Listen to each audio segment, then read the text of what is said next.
এক সপ্তাহের টানা ভারী বৃষ্টি ও উজান থেকে নেমে আসা পাহাড়ি ঢলে তলিয়ে গেছে রাঙামাটির বাঘাইছড়ি উপজেলা ও পৌরসভার নিচু এলাকা।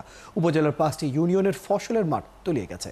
এছাড়া পৌরসভার 5টি ওয়ার্ডে সড়কে পানি উঠে যোগাযোগ ব্যবস্থা বন্ধ হয়ে পানিবন্দী প্রায় 3000 পরিবার।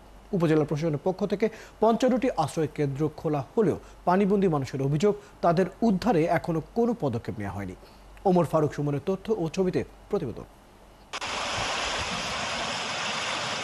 মাঠঘাট রাস্তা চারদিক পানিতে থই থই, বাধ্য হয়ে কেউ কেউ ডিঙি নৌকায় চলাচল করছেন।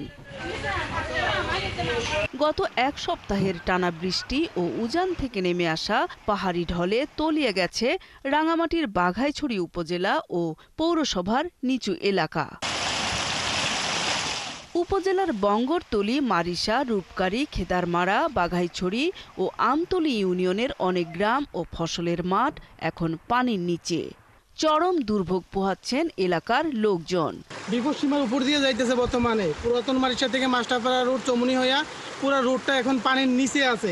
আমরা এখন খুব অসহায় অবস্থায় আছি, এই প্রশাসনের সাহায্য কামনা করি। এছাড়া পৌরসভার 9টি ওয়ার্ডের মধ্যে 5টি ওয়ার্ডই পানিতে তলিয়ে যাওয়ায় বন্ধ হয়ে গেছে সড়ক যোগাযোগ। পানিবন্দী হয়ে পড়েছে প্রায় 3000 পরিবার। বাড়ি ঘরে পানি উঠছে, মানুষের কর্মস্থান নাই, কিছু নাই। সরকারিভাবে এখনো পর্যন্ত কোনো সহযোগিতা পাচ্ছে না। খাবার পানি, বিশুদ্ধ পানি এবং তাদের খাদ্য সামগ্রীর অভাব এবং চলাচলের খুবই বিঘ্ন করতেছে।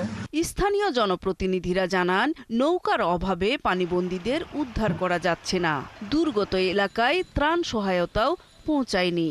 সেই সাথে দেখা দিয়েছে বিশুদ্ধ পানির তীব্র সংকট। এখনো কোনো ত্রাণের ব্যবস্থা হয় নাই। আমি জোর দাবি জানাচ্ছি অতিবিলম্বে দ্রুত ত্রাণের ব্যবস্থা করার জন্য।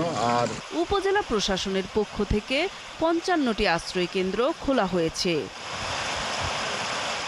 নূর তাজমিন নীর, 71।